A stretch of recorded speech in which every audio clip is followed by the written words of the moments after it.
in endless loops of negative thinking could find peace using wisdom that's over 2,500 years old? What if those exhausting mental conversations, the what-if spirals, and the constant replay of past mistakes could be transformed with techniques that have freed countless minds from their own prisons?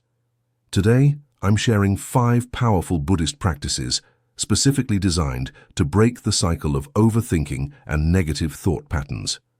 These aren't complex philosophical concepts requiring years of study. They're practical tools you can use the moment your mind starts spinning, whether you're replaying an embarrassing moment from last week, catastrophizing about tomorrow's presentation, or stuck in that familiar loop of self-criticism. I've personally used these techniques to go from someone whose mind never stopped analyzing, judging, and rehashing every interaction to finding genuine mental peace and clarity. By the end of this video, you'll have these same liberating tools in your mental wellness toolkit. Let's explore how ancient Buddhist wisdom can free you from the modern curse of overthinking. Seeing overthinking through the lens of Buddhist teachings. Before we move into practical tools, it's essential to look at how Buddhism understands the thinking mind, especially our habit of overthinking. This viewpoint is strikingly different from how most people interact with their inner world. In Buddhist psychology, overthinking is a sign of what's known as vitakka vikara, the restless activity of a mind that hasn't been trained. The Buddha once likened the unfocused mind to a wild monkey, leaping from one branch to the next, never pausing, always chasing the next thought or worry. But here's the core realization. Buddhism doesn't define us by our thoughts. Instead, it points to a deeper truth, that we are the awareness behind those thoughts. Thoughts rise and fall within consciousness, but they are not the essence of who we are. Once we see this clearly, we no longer feel trapped by our mental noise. Much of our mental turmoil stems from 3 habitual patterns that Buddhism identifies. The comparing mind. We're constantly evaluating how we measure up, what we lack, how we used to be, or what we should be. This generates an inner commentary of inadequacy, envy, and regret. The narrative-building mind. Our minds love crafting stories about ourselves, others, and the world. But these mental stories often become distorted lenses through which we view life. We mistake imagined scenarios and assumptions for reality. The controlling mind. Overthinking is often our way of trying to manage uncertainty. We assume that if we think long and hard enough, we'll gain control, avoid pain, or secure success. But this control is an illusion. Rather than fighting with our thoughts or trying to silence them, Buddhism invites us to relate to them differently. Thoughts are not problems to fix. They're temporary phenomena like waves on the surface of a vast ocean. When we stop clinging to them or resisting them, they pass on their own. This shift is powerful. We stop being entangled in every thought that appears. Instead, we step back into the spaciousness of awareness, watching the mind's activity with calm curiosity rather than fear or frustration. The root of mental suffering. Insights from Buddhism. Why does the mind feel so heavy sometimes? Why do we find ourselves lost in loops of doubt, worry, and self-criticism?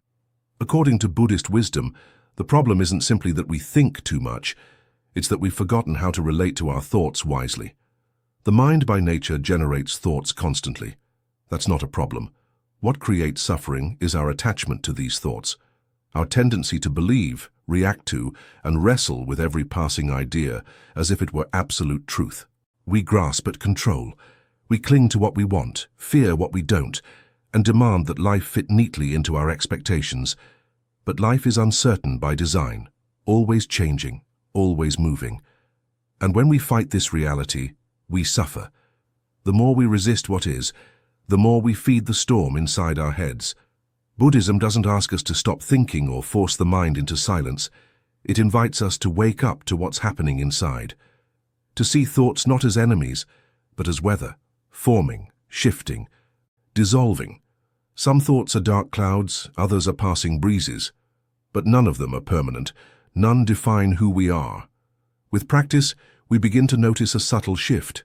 Instead of being pulled into every mental story, we start to observe. We create space. A thought appears, and instead of reacting, we simply notice, ah, there you are. This space is where healing begins.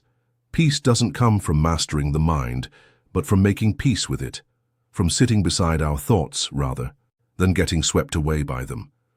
From realizing that we are not the noise, we are the awareness holding it all. There's no need to fix everything, no need to have all the answers, just a gentle returning, moment by moment, to presence, to breath, to stillness. And in that return the chaos softens, the mind quiets, and we remember, underneath the noise, we are already whole. Exercise 1. The Thought Labeling Technique. Our first practice comes from Satipatthana, the foundations of mindfulness. When we're caught in overthinking, we're usually unconscious of the type of thinking we're doing. This technique creates conscious awareness of our thought patterns. The power of labeling thoughts is that it creates distance between you and your mental activity. Instead of being lost in thought, you become an observer of thinking. Step 1. Recognize your thinking. The moment you notice you've been lost in thought, simply acknowledge, thinking is happening. Don't judge yourself for thinking. This recognition itself is a moment of awakening. Step 2. Identify the type of thought. Gently label what kind of thinking you're doing. Worrying, for future-focused anxious thoughts, replaying, for rehashing past events, judging, for critical thoughts about yourself or others, planning, for excessive mental organizing, fantasizing, for unrealistic scenarios, comparing, for measuring yourself against. Others. Step 3. Observe without engagement. Once labeled, resist the urge to continue the thought thread. Simply observe. I notice worrying is happening, or I see judging thoughts arising. You're not stopping the thoughts. You're changing your relationship with them. Step 4. Return to the present. After labeling, gently bring your attention to something present, your breath, physical sensations, sounds around you, or whatever you're supposed to be doing in that moment. Step 5. Practice. Compassionate redirection. If the same thought pattern returns, which it will, repeat the process with kindness. Oh, there's worrying again. That's okay. Back to the present moment. This practice works because it interrupts the unconscious flow of repetitive thinking. Most overthinking happens on autopilot. Labeling brings consciousness to the process, which naturally creates space and choice. With consistent practice, you'll notice gaps between thoughts getting longer and your identification with mental chatter loosening. You begin to experience yourself as the awareness that observes thoughts rather than the thoughts themselves. If this message resonates with you, and you're seeking more moments of peace and insight, don't forget to like the video and subscribe for daily reflections rooted in ancient wisdom and modern clarity. Exercise 2. The Impermanence of Thoughts Practice. One of Buddhism's most liberating insights is anicca, the understanding that everything is impermanent, including our thoughts and mental states. Overthinking often feels overwhelming because we unconsciously treat thoughts as solid, permanent realities rather than temporary mental events. This practice teaches you to see thoughts as they truly are, temporary visitors in the space of your awareness. Step 1. Sit with your thoughts. When you notice negative thinking or mental loops, instead of does it fluctuate? You'll typically find that even the most compelling thoughts have natural peaks and valleys of intensity. Step 4. Watch the passing. This is the most important part. Observe how thoughts naturally fade away when you don't feed them with attention.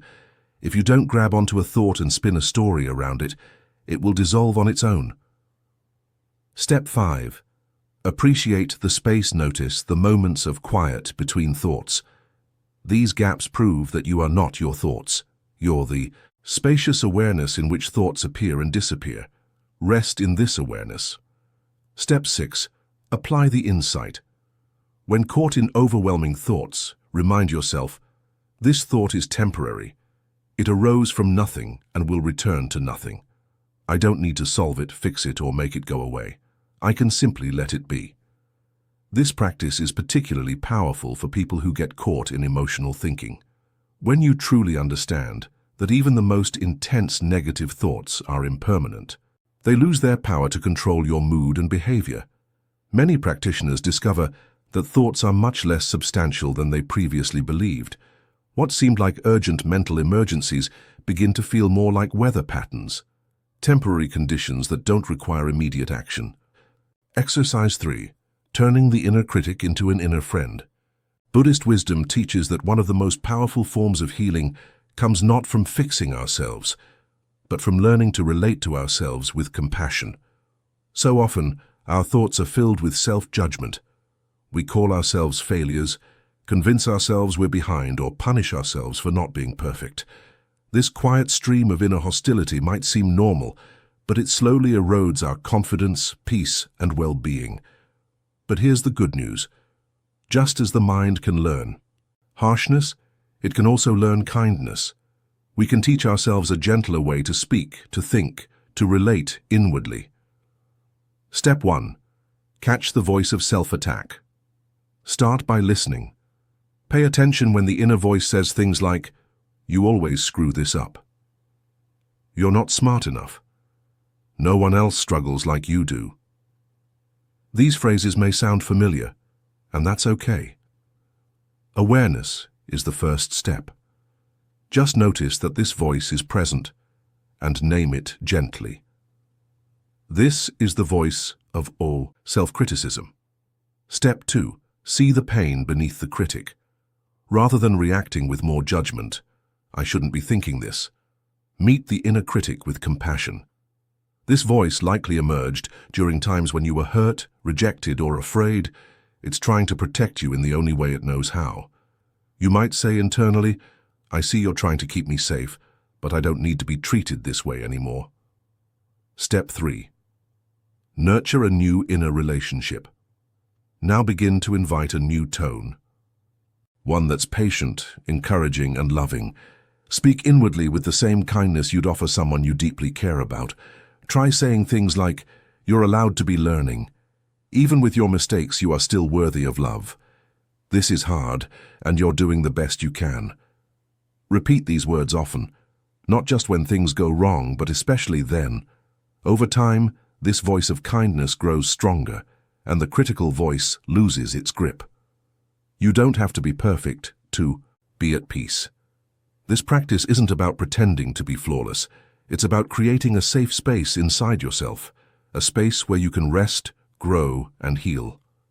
When we speak to ourselves with love instead of fear, the mind softens, the inner war quiets down, and from that place real transformation becomes possible. Exercise 4. The mental noting technique. This practice comes from Vipassana, or insight meditation, where practitioners learn to observe the content and nature of mental activity with precise awareness. Instead of getting lost in the story of our thoughts, we learn to see the mechanics of thinking itself. Mental noting creates what Buddhists call bare attention, awareness without judgment, story, or analysis. Step 1. Establish your observer self.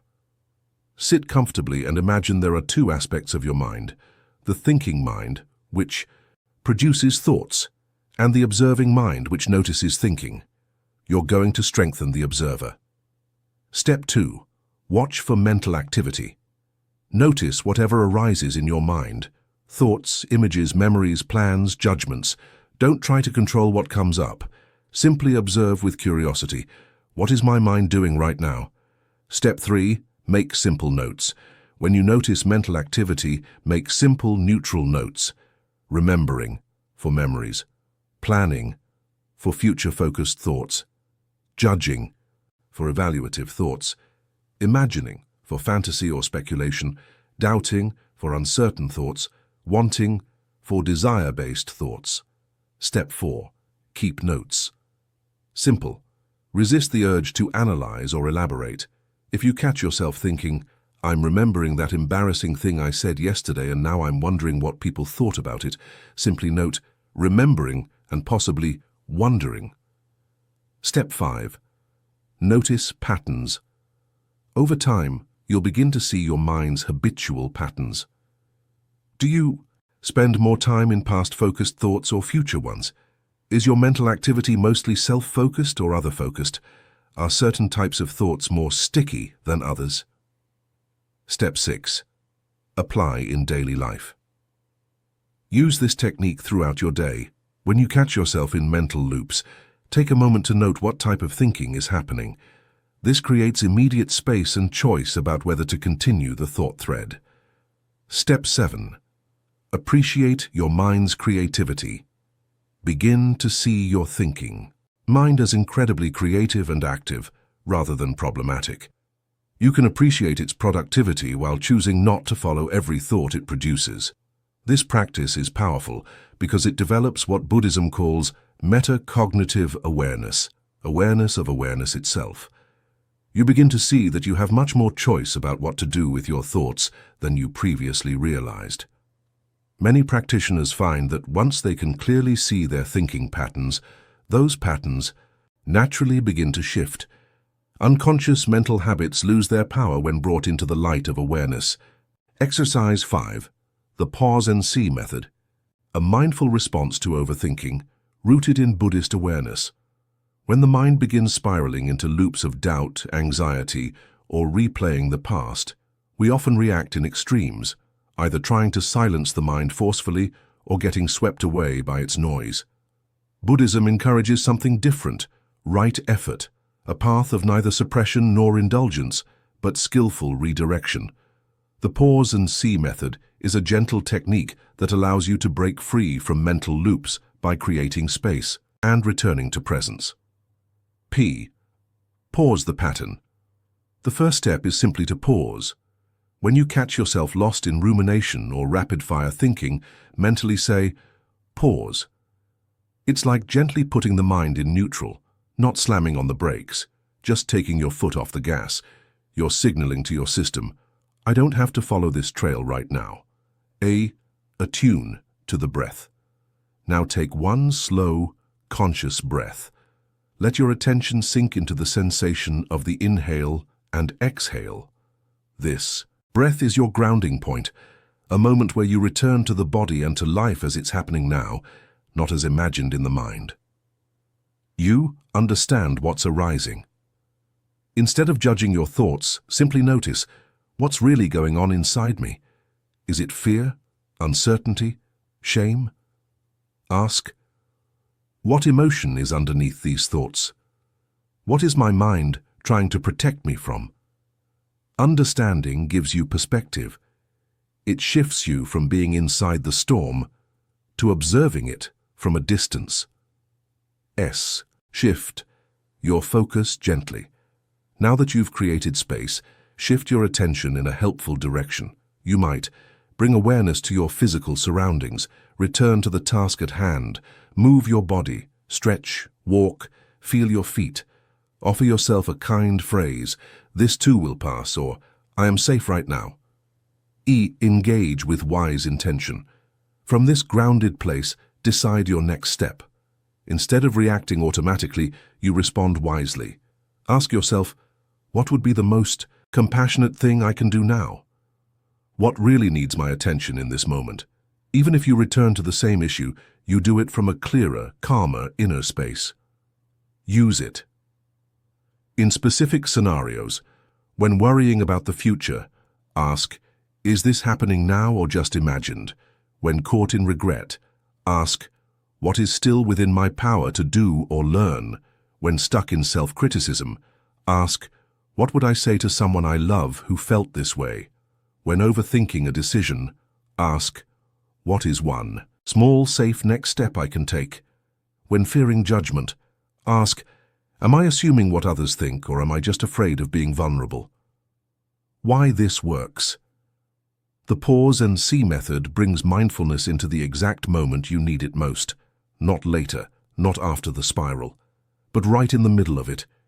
It doesn't fight the mind. It redirects it with curiosity, care, and clarity. Over time, this becomes second nature, a soft skill, a thread of calm you can follow, no matter how loud your thoughts get. Bringing practice into the moments that matter. Buddhist practice isn't limited to meditation cushions, retreat halls, or quiet rooms with incense and candles. Its true power is revealed not in stillness alone, but in movement, in the raw, ordinary, chaotic moments of daily life. The real practice is this: When your thoughts start racing before an important conversation, when you lie awake at night replaying mistakes, when your to-do list overwhelms you, can you pause, breathe, and return to presence? This is where the transformation happens. It's in choosing to speak kindly to yourself after a failure. It's in stepping out of a thought spiral during your morning commute. It's in remembering that you are not your anxious mind, but the awareness behind it. You don't need hours of meditation to change your relationship with overthinking. You just need moments where you choose presence over panic, compassion over criticism, clarity over chaos.